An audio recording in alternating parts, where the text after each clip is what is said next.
আল্লাহ নবী বলেন প্রতিদিন 2 বার, সকালে 1 বার, সন্ধ্যায় 1 বার।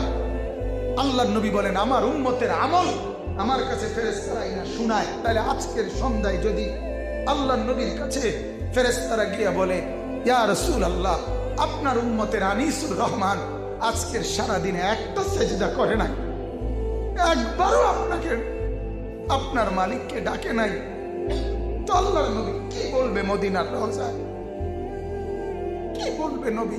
হাই উম্মত, 23 বছরে আমি রাত দিন কাঁদছি। আরে হাদিসের মধ্যে আছে, হযরত মাওলানা নজরুল ইসলাম কাসেমী সাহেবের বয়ানে আমি শুনছি, উনি বলছে আল্লাহর নবী সাল্লাল্লাহু আলাইহি সাল্লাম যখন কবর থেকে উঠবেন, সর্বপ্রথম হাসরের মাঠে